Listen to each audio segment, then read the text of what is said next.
We're here today to talk about Die Hard Nakatomi Plaza. It's a first-person shooter powered by the LitTech engine, and as you can probably tell from its name, it's based on the popular 1988 action movie starring Bruce Willis, Die Hard. For the most part, you do feel like John McClane walking around Nakatomi Plaza shooting bad guys, but it suffers from its fair share of problems, namely pretty bad graphics, some significant AI issues, and the control scheme is kind of awkward. Just like the movie, you play the role of John McClane. He's a NYPD detective who flies back to LA to kind of make up with his estranged wife, Holly. He meets her at her company's Christmas party, which is being held in this massive 40-story skyscraper called Nakatomi Plaza. It's in the middle of Century City.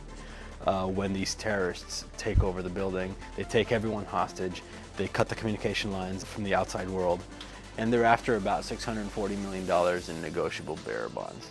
So, all the characters from the movies are in this game. Argyle, the limo driver, you, John McClane, Holly, his wife, all the terrorists, including Hans Gruber, and then, of course, Sergeant Al Powell. For the most part, the voices in the game are pretty bad. I hate to say it, but they're pretty bad. The terrorists sound like schoolyard impersonations of Hans and Franz from Saturday Night Live, and like Joe Takagi sounds like some white dude trying to speak with an Asian accent. Having said that, however, the voices for John McClane, Gruber, and Sergeant Powell are pretty well done. They're pretty much as good as you're going to get without actually having to hire Bruce Willis and then other actors. It's useless to you. There are 7 safeguards on our vault, and the code key is only one of them. You'll never get it open. Then there's no reason not to tell it to us. There are some inconsistencies between the plot of the game, Nakatomi Plaza, and the plot of the movie. First and foremost, the movie was about 2 hours and 11 minutes long, whereas it'll take you about 10 to 15 hours to finish this game. So to flesh this game out even further, to stretch that 2 hours into 10-15 hours, the designers obviously had to add more levels and more characters. Those levels include scenes that were never shown in the movie and probably should have been kept that way. So this actually messes with the plot of the movie, this movie that we've all come to know and love. And you'll find some of these inconsistencies playing the game. For instance, anyone who's seen the movie knows that there are about a dozen terrorists tops who've taken over Nakatomi Plaza. But in the game, there's about 100. Now, sure, you can't have just 12 guys because you'll mow right through them in an instant.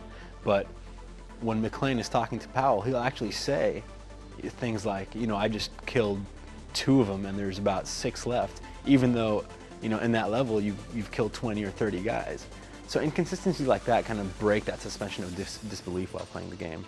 So if you strip the game away from its die-hard shell, you're left with this really mediocre at best first-person shooter. It moves real slow. There's an always run option, but it drains your stamina. Now this stamina is interesting because there's 3 things that you have to keep track of while playing the game. One is stamina, one is health, obviously, and one is morale. Stamina is used for, like I said, running and jumping, and it drains after you do any of those too much. And morale affects how enemies and hostages supposedly interact with you, but in practice, it really has no use in the game at all.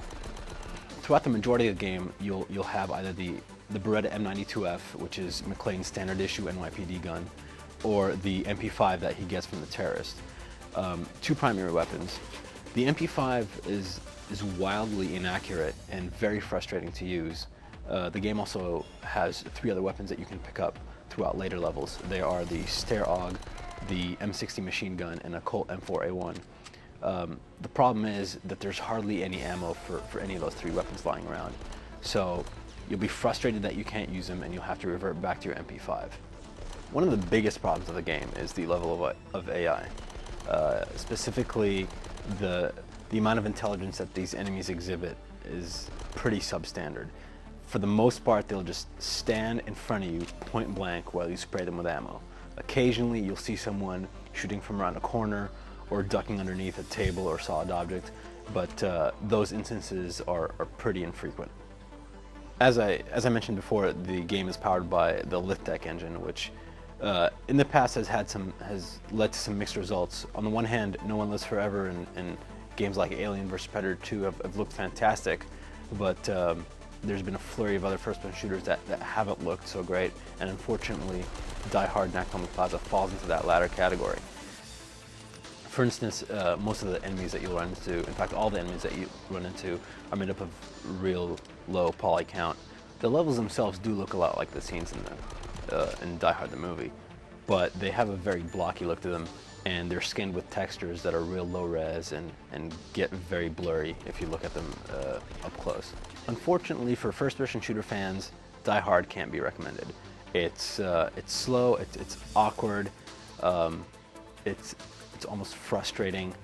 For fans of Die Hard the movie, there might be some novelty in there, in seeing, and being John McClane and seeing Hans and interacting with all the terrorists and the hostages, but that novelty will probably wear thin before you actually finish the game. And since there's no multiplayer at all, there's absolutely no reason to go back and play it again. For what it's worth, the game is selling for $30, which is cheaper than most PC games, but aside from a select few die-hard fans, this game can be recommended.